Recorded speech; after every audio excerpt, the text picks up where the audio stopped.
All right, guys.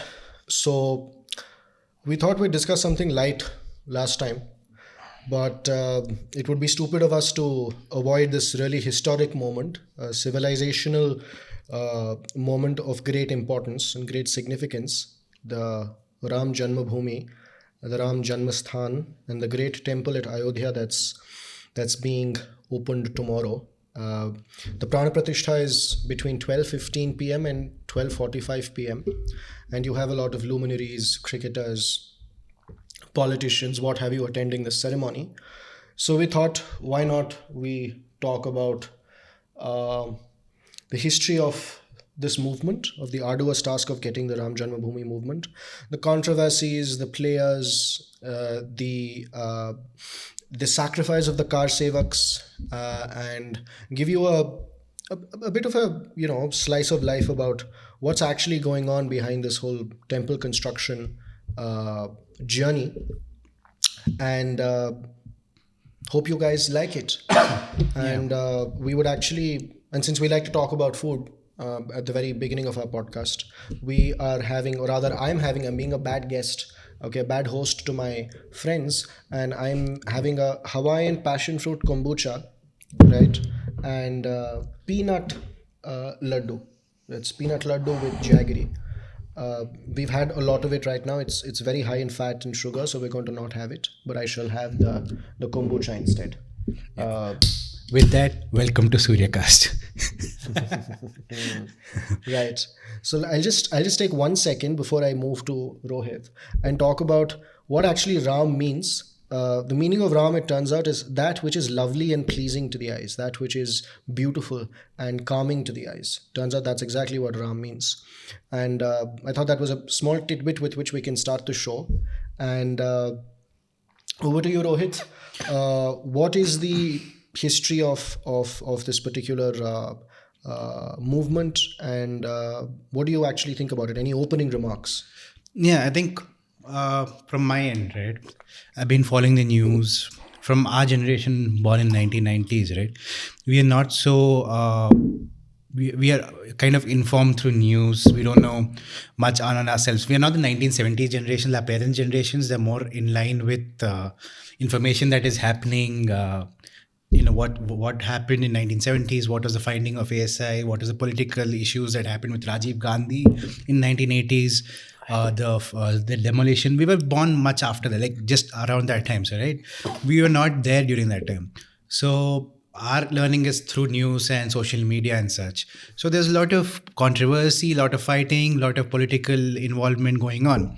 So we did our research and we wanted to find why it is such an important day in the country, why there's such a celebration in the streets. You go out in the city, people are carrying the flags, orange flags, the Ram flags, and Jai Shri Ram, shouting Jai Shri Ram and going on the streets on the Sunday.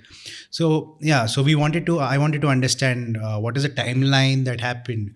What is this? What happened in the past that has led us to this moment on 22nd Jan, on the opening of the Ram Mandir in Ayodhya. So I wanted to discuss what is the timeline, what is the starting point of all this.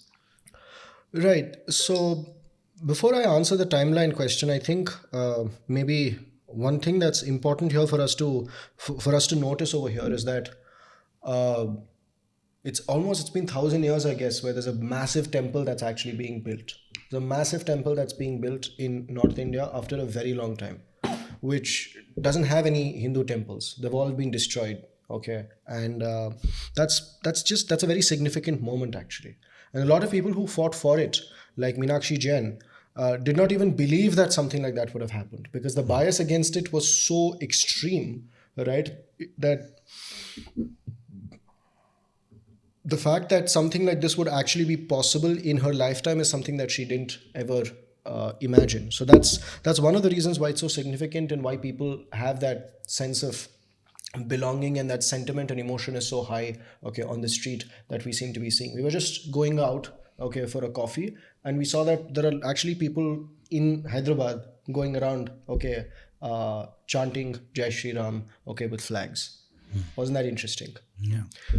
Now, coming to the timeline, it starts off in 1528, where Mir Baki, okay, who's the commander of Babur, raises the temple. This was in 1528. I've actually tried to figure out if something happened before 1528. Like, how was the temple? How did people worship? You know, uh, how did people worship Lord Ram there? Okay, what was the life like? Okay, in Ayodhya before 1528, before it was actually destroyed by Babur.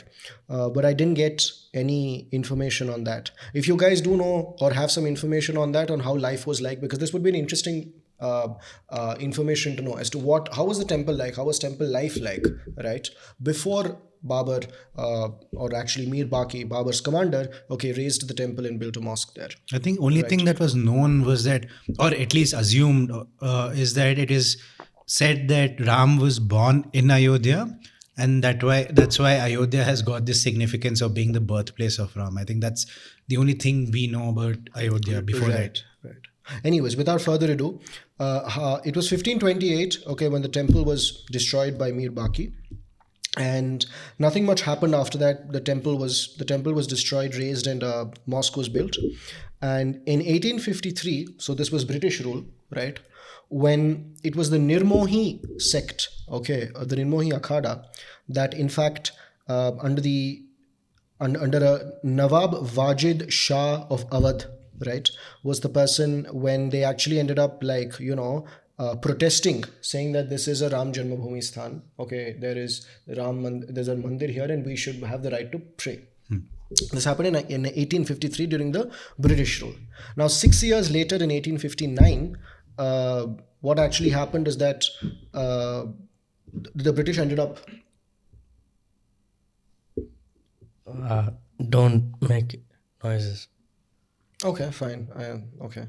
So it's 1859 is when the British ended up actually partitioning the place, right? To construct, partitioning the place where the interior of it, okay, was meant for the Muslims, okay, to pray. It was a mosque, while the exterior of it became a temple. Right? This was in 1859. In 1885 is when Raghubir Das, okay, wanted to construct a canopy of Ram Chabutra, which was like a raised place outside of the temple, okay, for Hindus to kind of worship, but that was rejected. Then comes 1949, where idols of Lord Ram allegedly surface inside the mosque, and in 1961, the Waqf board wants to reclaim its property. Okay, so it says that Sunni Waqf board. Yeah, the Sunni Waqf board wants to, reclaim this property. Thank you, Pranshu. And this was 1961. And in the 1980s, the Vishwa Hindu Parishad actually launches a campaign, and for the building of the temple adjacent to the mosque. And Rajiv Gandhi starts to basically stink things up, okay, I guess during 1984, which probably you're better placed to take that up. Yeah. In 1984, right, what I understand and what I've learned is that there was this famous case called Shah Banu case, which is the triple talaq, which was even famous up to, I think, last 5 years. It was again completely settled. So what happened was, there's this Shah Banu was a 60-year-old woman, around 60, and she was divorced. She was divorced by her husband by the Muslim way of talaq, which is saying 3 times talaq, so talaq, talaq, talaq, which meant that she was divorced from the wife. Wait, so her husband was Muslim? Yeah, both are Muslim, Shah Banu and... Oh, Shah Banu. Oh, sorry, dude. Yeah. So and she wouldn't get any sorry, of the... I'll interrupt again. Because we have Bhanumati as a Hindu person, right? So I thought... Okay, so you wanted, okay, that way. Mm-hmm. So according to the Muslim rule, so I think as you would know, there's a marriage law, there's a Muslim marriage law, and there's a Hindu marriage act. So there's the Sharia law. So she had done that, and then what happened? So because of that, she wouldn't get any of the estates after divorce. Like, she wouldn't get any money out of it. Alumni. What was it called? Alimony, yeah, alimony, and so on. So she put a case in the court. It went to the Supreme Court, and Supreme Court actually gave a verdict in favor of Shah Banu, saying that she is eligible, and there's a lot of the Muslims had a lot of issues saying this is not part of Indian laws. It is a Muslim marriage law. It should not be covered by the Supreme Court. And Rajiv Gandhi at that point was in need of support for votes. So what he did was to appease the Muslim voters and to get the voters. He actually struck down. He went against the Supreme Court order and said no. The verdict should go towards the husband. And the case was overturned the case. Yeah, he overturned the He decision. overturned the case. He overturned the decision, and and Congress and Rajiv Gandhi both were seen as an anti-Hindu, pro-Muslim, pro-appeasement party, right? So he got a lot of hate for that from within the party itself. A lot of big leaders, including Pranab Mukherjee, in his own biography, has stated that they particularly did not like this because they felt it went out of their own way to appease voters. Why would you want to overturn a Supreme Court order? Is essentially what the whole point is. I mean, it's overturning your judicial arm, right? Right. Yeah, that's not a good look on the country, right? So I think that is what they were going for. And then 1986. When VHP were actually looking to reclaim the land, was the first time Rajiv Gandhi to get some favor to do the balancing act, to get some favor from say, let's say, hey, I'm supporting the Hindus as well. He said, we are going to open it for the Hindus now too. And again, the tensions rose for the first time. Rajiv Gandhi said he was going to open it? Yeah, to appease the Hindus. Rajiv Gandhi, so in summary, what happened is he had overturned a Supreme Court order. He overturned a Supreme Court order and it didn't look good with people inside or for the country. And it essentially came to minority appeasement, and capitulation under minority pressure is how it was perceived, by the community at large, by India at large. Now he had to do a monkey balancing act to say that, since I've done something, for the Muslim community, let me do something like this also for the Hindu community end up winning their trust. Now, generally elections in India are like before the whole idea of democracy in India boils down to what can I do to appease this community, majority or minority right before the elections so that I can curry favor with them and do some monkey balancing act, and end up you're winning the elections. Very myopic, right? So he essentially does that as well. He ends up going and praying at the at the mandir.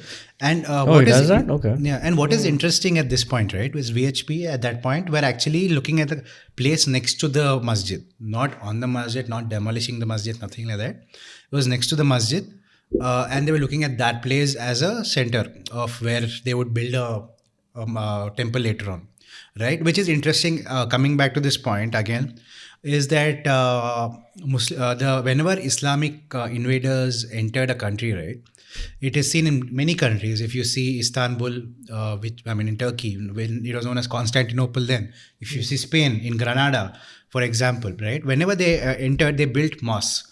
And especially in Turkey and India, they raided temples. They used the temples, and on that temple spots, they would build mosques. You've seen this in Spain, right? In Spain in Turkey, I've seen. Okay. In Spain, there was no religion before Arabs. There were no churches before. So what happened in Spain was... What was Spain before? I'm just curious. Was it pagan before the Arabs involved? Yeah. Okay, go on. So what happened then was they built mosques all around this thing, right? Spain. And in Spain, what happened was when I think in 1492, when Arabs were completely defeated in Granada, the Spanish army, by then it was Catholic. The Catholic religion was completely over Spain. And they destroyed all the mosques in Spain and built all the churches on top of the mosques. This is what year are we talking about? 1400s. 1500s. Let's no say. TikTok, Instagram to complain about. Yeah. So they destroyed all the mosques and they removed all these mosques and they built. So even if you go to Granada and see now in Spain, you'll see the influence of Arabic architecture, but it is a Christian. It's a Christian state at the end of the day. Like Latin America is and Spain is super religious. Right? But if you see the structure itself, it has a lot of Arabic influence on it. The domes, for example. Okay. So they build it right on top of it, right? And here VHP is actually saying, no, we don't want to build on top of it. We are okay with building on next to it, right? No one complained then. Okay, that's what. Wait, hold on a second. VHP? Vishwa Hindu Parishad. Thank you. Vishwa Hindu Parishad. Yeah. Right. So that was the first one, which in 1980s, which started. This is the organization who were trying to get this thing together. Yeah, in 1980s. Yeah. They wanted to start construction of the temple. Yeah. Yeah, these are the third. This group is the third in line to appeal to the courts, right? So it was the Vishwa Hindu Parishad. Then there's the Virajman, okay, Ram Lalla Virajman, and the Sunni Waqf Board. These are the three people who fought this essential case In the initial stages. from the Allahabad High Court order even to Supreme the Court Supreme order. Court. They were the main. We're coming to that, in fact. Yeah. So that was one thing. And the second I was talking about is Istanbul, then known as Constantinople. There was a big church. The Roman Empire under the Pope, who was very influential back then, built a huge church. And then when the Islam invaders attacked, they saw this church there, and they said, it's a great place to have a mosque. So what they did was they removed the top part of it, which is the triangular part of, if you see a church, right? They removed it and put a dome, which is the Arabic architecture. And and if you see in a church that they have all four corners, they have an angel. If you go to the Hagia Sophia Mosque in Istanbul right now, you see that the angels are still there, but all the faces are covered because women are not supposed to be open. The face should not be seen in the mosque. So this was essentially a church being made into a mosque. But right now, this is in Istanbul. Which was constant. But since it's still okay. So there were I think we've discussed this before, where I think the idea behind doing this is to quickly instill that culture, to propagate the religion culture far quickly, right, and to break the morale down. They did this where they replaced the church with the mosque, and if you see now, like I was saying, you still have the angels there with the faces covered. Because according to Islam tradition, the woman should not be seen, the face should not be seen. Except for one, which is as for archaeological reasons, one face of the angel is still open. It's not closed yet. Interesting. For the, tourists. But they did that. They have a history, even in India, right? When Babur came in, he went on a temple raids where he destroyed a lot of temples in North India and kept putting putting their mosque on top of the temples in each place. So there's a history. There's a consistent history with a consistent repetition of pattern where this happens whenever Islam invades a particular country. That's understandable. Where they build mosques to propagate the religion and propagate their culture and rule quicker. It's easiest to rule when everyone is on the same page, right? So Right. So moving on, in 1990 is when we end up getting the Rath Yatra. Right. The Rath Yatra is led by Lal Krishna Advani, to go to the temple. And the Rath Yatra takes place. And in 1992 is when the Kar Sevaks end up going into the disputed structure, if I may try to put it that way. And they end up, vandalizing it. And when that starts to essentially happen, Mulayam Singh Yadav, I think this was 1990s, though. 1992, yeah. No, Mulayam Singh was 1990, 2nd November 1990. Okay, I stand corrected then. In 1990 is when I think there's open fire on the Kar Sevaks. Yeah. And the Kar Sevak, about 2,000 of them end up being killed. Yeah. Is that correct? Is that number correct? No, 2000 was after the 1992 demolition, the riots that happened that killed 2,000 people. In 1990, a few people died when Mulayam Singh Yadav ordered the firing to happen. Okay, the firing to essentially happen. And then some people say that the Godhra riots were in fact in response to this. Yeah, and the Bombay blast from the other side. That was the other side. That was the 1993 side. But you had like 92 blasts or 93 blasts? 93 or 4, I think, the blasts. Yeah. Okay. Mumbai blasts. The Mumbai blast. The Mumbai blasts that happened either in 92, 93 by D Company and the Dawood Ibrahim. Okay, so take it back a little bit. So Ayodhya Ram Mandir seems to be the lymph node of this country. And we have the genocide, not a genocide. The Godhra train. The Godhra train massacre number 1. Genocide, which killed about 1,000 people. 1,000 people there. Mumbai blast. Godhra riots. Okay. Mumbai blast being the second. Mumbai blast has nothing to do with this. Nothing to do with this? No, it is. Mumbai blast was because the Babri Masjid demolition. Dawood Ibrahim wanted revenge. Yeah. So that's why he planned. Babri Masjid demolition. Okay. So he planned the Bombay blast. Yeah. Okay, so the Godhra riots, you guys are saying, and the Bombay blasts that actually took place were kind of retaliation for the Ram Janmabhoomi. Yeah, there was a general mistrust after that. It's So basically one is why- how directly to- attacking the bomb blast by the terrorists. In 2002, the setting fire to train because there was some unrest between Hindus and Muslims in Gujarat. The pilgrimage actually. Pilgrimage, they were returning from Ayodhya to Gujarat. The car sevaks actually went on a pilgrimage and they were returning, so that's why they were burned. Yeah. So okay, so there was a lot of violence that took place as a result of this. Indirectly, and then so imagine the 1990s has been sculpted in a way by all these fightings and infightings because of the mandir. Somehow it's connected to the mandir. The terrorism, the D Company, the riots. In popular Gujarat. culture, you had the movie as well, right? By Ram Gopal Verma. Yeah, which one? The Tea Company. D Company. D Company. Was it by? No, the Tea Company, there were several movies actually. D Company, Satya. Then there is Once Upon a Time in Mumbai when they're There are a lot of- highlighting Haji all this Mastan. on about this. Yeah. Yeah, several more, yeah. Actually, after the Babri Masjid demolition happened, Shoot out a Lokanwada. around 40 temples in Pakistan were burnt. But they had some Hindu temples in Pakistan. Oh shit, they retaliated over there as well, Pakistan. across the border. Oh, okay. And Hindus in Bangladesh also were attacked by the Muslims in This I never Bangladesh. knew. Oh, Hindus in Bangladesh were actually attacked very recently as well. No, not recently in the sense, relatively recently, maybe a year or two ago. There were Bengal riots, in fact, that Yeah, took place. So- my memory doesn't serve me So correct on that, but the Islamic republics around the world reacted very negatively, and this led to a lot of terrorism in India. A lot of the ideas against anti-India started at that point from the demolition. Until then, it was very new. 1980s. 1992 was the first time after which the mistrust actually you had started. the Kargil war, right, in 1999. No, the 1970s there was another war, right?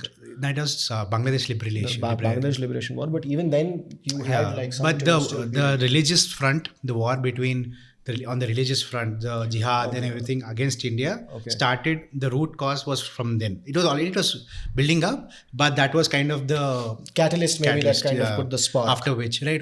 There's actually an interview in which Modi says in 1996 when he went to US, he was actually explaining the concept of terrorism to US politicians then, and they didn't really understand. They said, no, it only happens in Asia. Terrorism is not a thing, right? And then US really found out what terrorism means in 2001. Bam! So Modi actually said, we actually explained to them what terrorism means, but they didn't take it seriously. So it's been there. But 1992 demolition was the catalyst to all this. They just probably told him, eat your dokla and India, go at to least, the motel. And Which was actually interesting because if you contrast it, to the tumultuous period that we were going through in the 1990s, and if you compare that to the West, I think this was Francis Fukuyama who had written The End of History and The Last Man. And what his essential thesis was that the West is the best and it is the interest of the rest to ape the West. That's fundamentally what he actually spoke about. So they were like, I think we were like, India was going through a very tumultuous period and there was the West, because there was liberalization also that was happening, right? There were liberal economic reforms and then a lot of terrorist attacks that were essentially taking place and all. And the West was like, the Soviet Union had fallen. Correct, yeah. And it was thinking that, right now capitalism has won. The Soviet Union has fallen. We are the greatest. We are here to rule. And so on and so forth. And it was this thesis, that ultimate human freedom, and the ultimate expression of human society, has been achieved, is what Fukuyama actually kind of said, in that book. And then the other thing that he said is that the history has ended now. Big conflicts will not be there. Small people in Asia might be fighting or something like that. And then what happens? 2001 happens. To them, to give a jolt to the West. That look, you guys were wrong. And he in fact, Fukuyama himself, after he wrote that book, repudiated everything that he said in it. And said that I was wrong. Probably not. That's not correct. And I think he wrote a book called Identity or Culture or something after he wrote the End of History and The Last Man. Right? He wrote another book where he spoke about how being rooted, right, and being very much part of your culture and understanding your identity is very important in a modern world where you are very easily deracinated from your roots. Okay, very easily plucked out from your roots. So that was just a segue. That was just a detour. But coming back to ASI, this was 2003, and there's the Archaeological Survey of India, and I think you can cover it better, Pranshu, about the Archaeological Survey of India, because you had said that they had found evidence, and it was what was that all about? So they found about 300 specific evidences, and these evidences were categorized into architectural evidences and literature evidences. So we can't go about all 300, so I'll just go at it at an overview level. The first one was a scripture on a tile or a brick, or you can say, or a tadipatra. You know what tadipatra is like? Right. Yeah, so it's basically the Sanskrit scriptures which said that the slayer of 10 heads, which is Rama, who was the slayer of Ravana. So that's basically one piece of evidence. One piece of evidence. We all know who Rama is, who Ravana is. The other evidence is a couple of other evidences which the Supreme Court took into consideration was that one, and the second one was a temple which was found between the walls of this mosque. So it's a temple. The pillars, I think. Yeah, so the ghanta. What is that? Bell. Yeah, temple bell. Temple bell is not something very native to Islam. It's very native to Hinduism. So that these are the two things that they took very, like they grasped onto that evidence. The pillars, the foundation structures had sculptures of weird-looking things like we have on our. I think there was a crocodile scripture which meant Ganga. Exactly. Now I'm saying weird-looking things because they might have broken it down piece by piece, and then they look kind of weird. You can't make out until you get somebody who has the knowledge of the history to tell you what that could signify. Got it. Right? So they've found about 9 or 12 pillars. 12 pillars, yeah. 12 pillars, which have direct correlation to saying that there was a temple in this place. So these are the three things that the court, took into consideration, and then all 300 again and gave us the verdict. So let's just say if Ram Mandir was like this place where they're building the new temple, it's like a square. Now attached to the square, let's draw another square, and that's the mosque. The rest of the place over here in front of it, that was in dispute all through the while. So one Sunni Waqf wanted some of it, Ram, Chabutra, and then Sita, something was there. So this was all excavated, and we just found a lot of evidence. The guy who was excavating this was also a Muslim. KK Mohammed. Mohammed. So it's like a blow to the people who was saying that ASI is biased or anything. Right. So you wanted to speak about KK Mohammed, or you have anything more to say about the ASI Archaeological Survey? No, I think they were I want to add that this first one was actually done in 1978. A few things were found then, and then most of the were found in 2003. And KK Mohammed then said, who ironically wasn't from the Hindu religion, and they were saying he is biased, and he said no, all this fake information about bias and everything was started by the left-leaning politicians and historians of India who wanted to disprove that Ram temple was there. So he was very adamant that whatever he's found is real and genuine. And that was one thing that I just wanted to add. That's interesting, actually, because I think it was Meenakshi Jain has a very good video, in fact, on YouTube, and we'll probably link it down later on for you guys to see.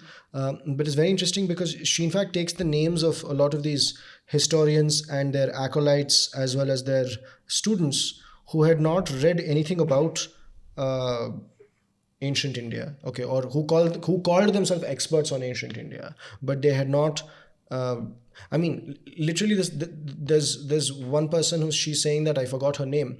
And you can check out the video; it's definitely there. She's saying that I don't think there is a temple there because this is my opinion. Okay. There is no temple there because this is my opinion. Was this a TikTok? This was not a TikTok. This is a JNU professor saying this. Oh, JNU. Hold on a second. JNU Delhi. Yes. This is a Typical professor saying JNU, this, dude. which is like, no. I mean, if it's on TikTok, it's fine. Yeah. TikTok, it's on fine. Yeah. TikTok, it's fine. You want some Absolutely water? fine. Yeah. If it's on TikTok, it's fine. But if it's a JNU professor saying this, then it's hilarious. Yeah. I mean, absolutely hilarious. How did you become a professor? Right? No, it's basically picking a side, man. That's what they're doing. The bias. No, if you want to pick a side, if you want to pick a side, pick the side where you have evidence on, right? Okay, there was no evidence. He's saying, okay, I think there is no temple underneath because I have not done the ASI survey. Okay, I don't know. There's not one shred of evidence that I will give you, right? Me and my friends and friends bolato, again, people from her circle, her little echo chamber, okay, think, okay, that there is no temple over here. Therefore, there is no temple over here. Yeah, so it's just, She has all the proofs. Exactly. it's stroking the ego of the small minority that she is trying to appease. I have no idea, man. So Actually, this is the going yeah, go on. before going to 2010 and the Allahabad Allahabad case, High Court ordering giving order. I just wanted to talk about going back to 1528 early 1500s when Babur the first of the Mughal Empire invaded, right? So just think back, Mughal emperors, how many emperors were there? 7, 8, right? And they're all mostly born and brought up here. None of them came from Afghanistan, I think Samarkand, I think where they originated. They're all from there, right? Even though they built mosques here, destroyed temples, they still sent a certain part of their money, the amount they gained from India, to Samarkand in Afghanistan. Right? Yeah. Even though they have never been there in their That's lives. a sign of Mathura appreciation that we are trying to do. They're being so loyal, right? Right. They're being loyal to their land. They're being loyal to what they think they want to be loyal to. They still believe in their origin, where they know where their origin from. So they're sending money back to Samarkand. And even when Babur died, right, he wrote in his will that, or he told his followers that he should not be buried in India. And he was actually, after he died, his body was taken back to Kabul and he was buried there. Right? So he believed in so much of his ancestry that he believed that he's from there and he should be buried there. And even though he's mostly spent most of his life in India and most of his ancestors spent their life in India, they still send money back to Samarkand.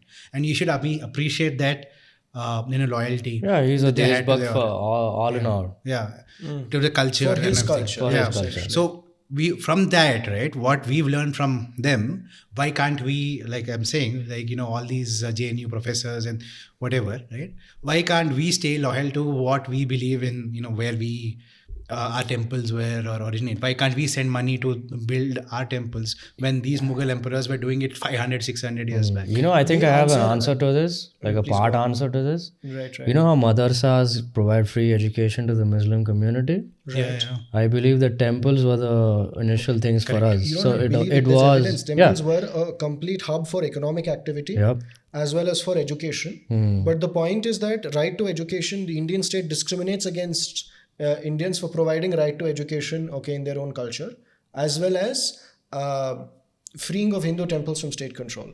So the money that you get, if you want to provide education, if you want to do employment, if you want to do any of those things at the end of the day, you can't do that without money, right? No, is there any one temple that you can point out that is still doing that, giving education, being the center of economy out there? I am not aware, but that is because of my own ignorance. If you guys are aware, there could be a please let temple which me know. has started an education trust which is educating people, but directly it must be not doing anything. And maybe another trust it could be doing, maybe or teaching orphans or something like that. In that case, is there a law? But again, as you just said, is there a law against a temple doing that?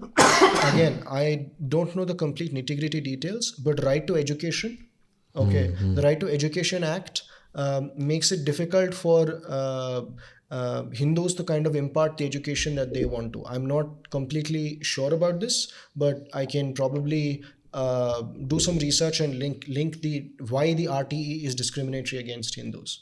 Oh yeah, if anybody knows, please do comment The as RTE well. Yeah. is essentially discriminatory against Hindus, and Hindu temples are not freed from state control. So two things is what essentially makes it a huge problem. As I was saying, my part answer was that us being not able to use our temples to its fullest meaning, being an education society, giving us the opportunities and tools to bring ourselves up in the society and careers. There's Yeah, another for answer. example, like the Tirupati temple, right? It is still run by the government. The board is elected by the government, and they run it. It's not really the people's 100%. How many of us sitting in this table only we know how much Sonia Gandhi in the time of Rajshekar Reddy who took what from Tirupati hundis and Yeah, gems and all that. yeah. So I think that's the biggest disadvantage for temples, right? While in madrasas, it's much more easier to give education, free education. There is another reason, I think, to a certain extent, which if I could repeat your question a little bit so that people can understand that, is that why can't we have that pride in our own culture is essentially what you're saying, right? Yeah. Okay. One of the reasons is because we've been taught to hate our culture. Okay. Forget it. I agree. Forget it. Hate. I don't know, man. But yeah, I guess so. To a great extent. No, see, one of the things, at least to us, okay, is that we've come from pretty rooted families. Okay, so we've had the opportunity to kind of like have an understanding where, okay, how the Aryan invasion theory is bunk, for example, right? Okay, the Aryan invasion theory, for example, is complete and absolute nonsense. It never happened. If you look at Srikant Taligeri's work, okay, he gives you beautiful evidence for what that is the case. Okay, but there is a systematic approach, okay, that exists for us to not like our culture. Okay, for us to want to, for example, take something very simple, right? We associate somebody who speaks very good English, okay, with someone who is very intelligent, right? Sure, linguistic skills and intelligence do have a certain connection, right? But somehow, if we see a person who's able to speak extremely fluent Telugu, right, and is a Telugu Pandit, I would be very impressed with that person. But somehow, in general, if somebody is a Hindi Pandit or a Telugu Pandit or somebody who is more, I would say, advanced or has a greater, deeper understanding in Indian languages, that person is considered not on the same level as someone who probably understands English. So it's very deep rooted in the sense that it almost exists inside us at a subconscious level. Correct. The society doesn't, really think of them as really high-standing people in the same terms of, really people who are really educated, well-educated in English, language, literature and stuff. Yeah. First approach. That's the first approach. Yeah, that's the first approach. So we kind of have this view. Okay, I think I can talk about. There's this book by Frantz Fanon called Black Skin, White Masks. Okay, and it's about Algeria, and in the French occupation of Algeria. So the French had colonized Algeria the way the British colonized us, and the Frenchmen, the elite Frenchmen, always tried to ape, the elite Frenchmen always tried to, the elite Algerians essentially, okay, try to ape the Frenchmen. Okay. They were very in their habits and in their talk. Correct. Okay, That's what we're doing right now, right? We're aping the English. We're aping precisely. Okay, so that it's called internalization of colonization. For example, the clothes that we wear, right? Like if you go to a wedding, we wear suits instead of the traditional Indian clothes, right? Because we have just aping the British. I mean, to a certain extent, it is fine, but just saying how deep rooted it essentially goes. Sunday is a holiday. Why is Sunday a holiday? We should learn from the Islamic world. They give Friday as a holiday and Sunday is working because Friday is the prayer day. Precisely. Why is Sunday a holiday? Because according the Christian God rested on the seventh day. The Christian God rested on Sunday, which is why Sunday is a holiday. So something that sounds so secular to us, right, as if like Sunday is a holiday, is in fact a religious and something that's religious only to the Christians.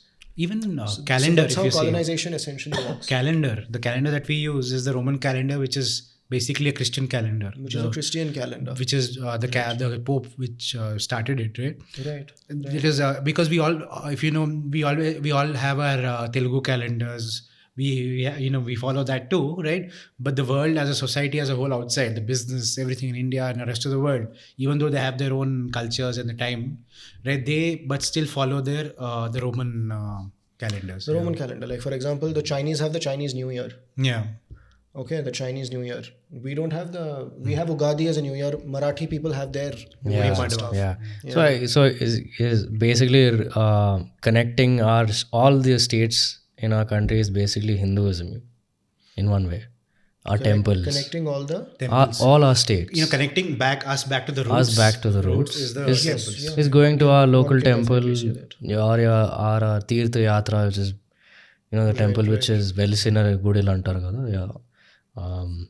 Ammaru, her, I think, what was that story again? Because she blew up into a lot of pieces and then her parts all over. Yeah. That is that story. I'm not very well versed in that. If you guys know about this story, please let us know in the comments again. Same thing with Shiva as well. Shivlings as Shivlings as well. Right. Okay, and then coming back to 2010, rounding back to 2010 and the Allahabad Court. So the Allahabad Court, you had it one third to Sunni Waqf Board, to Ram Lalla Virajman, and to the Vishwa Hindu Parishad, the VHP. It was given this way. They again didn't like it. 2011, they went to the Supreme Court, and in 2019, it basically put a stay on this. Okay, that this shall not happen. This distribution one third not happen. And in 2019, the Ram Janmabhoomi declaration was essentially made, or the result of the Supreme Court was that look, the temple is going, the 2.77 acres, if my memory serves me correct, goes to the Ram Janmabhoomi. It will go to the government, and the government shall essentially create a temple there. Another 5 acres, in fact, will be given adjacent, to Waqf board, so that they can build a mosque.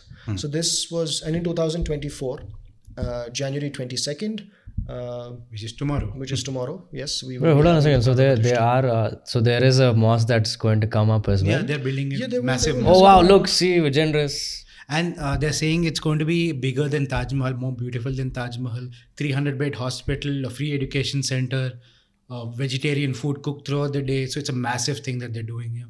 Okay. It's vegetarian because whole of Ayodhya is vegetarian. In fact, they're having a 7-star Radisson, hotel. Taj, right? A lot of those guys are popular. The economy is going to be it's going to be booming the first vegetarian 7-star restaurant. Talk about the state-controlled temples. What the Hindu? Now, since we just said 7-star hotels are coming up, see, Hindu temples are known for the economy that runs around between them. Right. We pay a lot of money to get there, a lot of money to be inside the temple. Sometimes, with the VIP darshan, this, that, and not. So it's a lot of money that's been generated and gone into the hundis. That hundis are. How much money does Tirupati Balaji make in a day? Must be millions and millions. I don't know. Crores, a few crores. Yeah, in a crores. Day. Yeah. Few crores. What are you talking about? Few crores, dude. Much more than few crores. Yeah, I think hundreds of crores. Hundreds of crores. Okay. Yeah, the richest temple is in Kerala. Padmanabha, which I recently visited, and it's a beautiful temple. But you were trying to formulate something. Sorry to.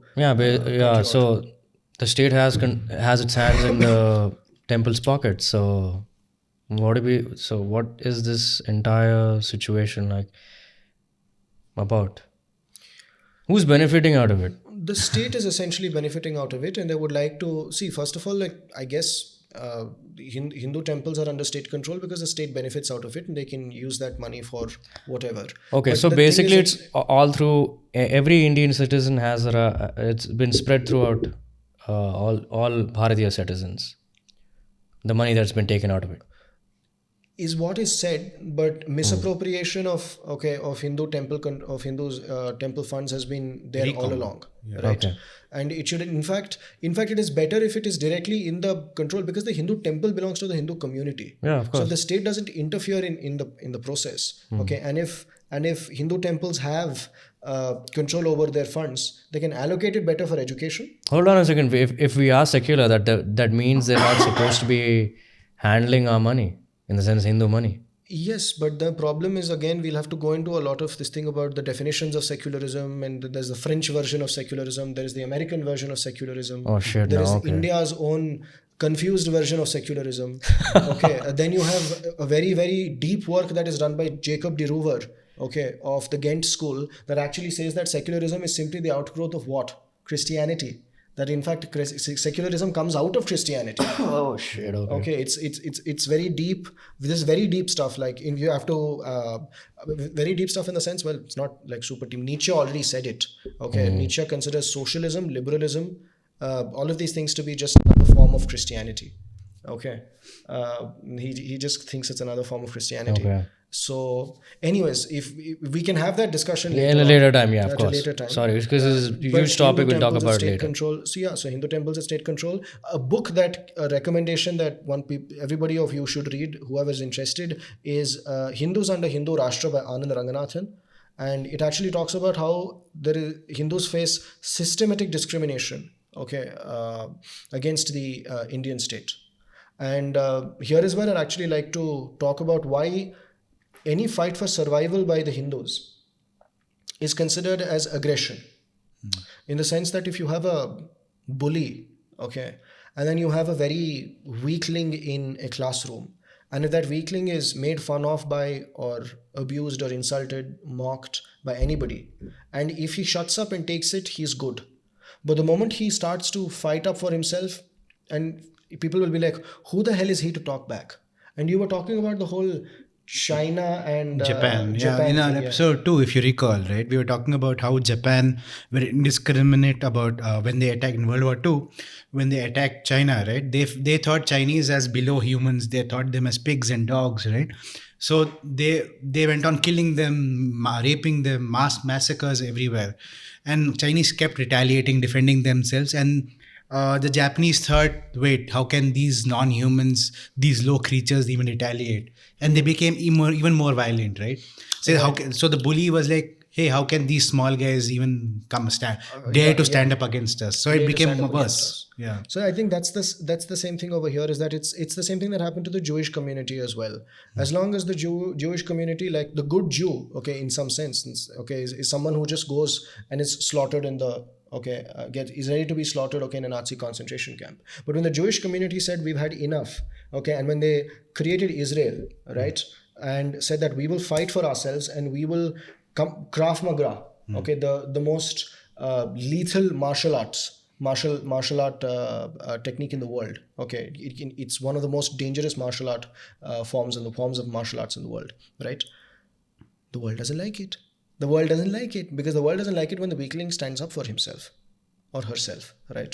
So the good Hindu is the self-effacing, I will not, make a hue and cry of it. Okay, if you destroy my temples, I'll be like, yeah, whatever. Maybe quote something about ahimsa and go my way. That's the good Hindu. But when the Hindu says, no, I'm not going to have my temples destroyed, right? I'm not going to have the state, okay, tell me how to behave, right? I will take back my culture, okay, and I will fight for survival. It's not even like I'm going to kill somebody else. It's just a fighting for survival. That itself is perceived as aggression because it is not expected, okay, of the Hindu to be like this. Self-effacing, meek, weak, turn the other cheek like Gandhi did is essentially what is expected. So this is not expected of Hindus, and therefore self-respect is labeled as arrogance. I think if you actually want to understand it from a sporting point of view, cricket lovers would understand. Like Indian cricketers were supposed to be like meek, weak. If Australians made fun of them, be quiet and all that. But until 2003, when Sourav Ganguly became the captain and he changed it, right? So it kind of reflects the nature of India as a whole, the cricket team. Beautiful. So on the cricket, if cricket lovers would like to mirror that, right? You understand how people don't like Indians to be aggressive.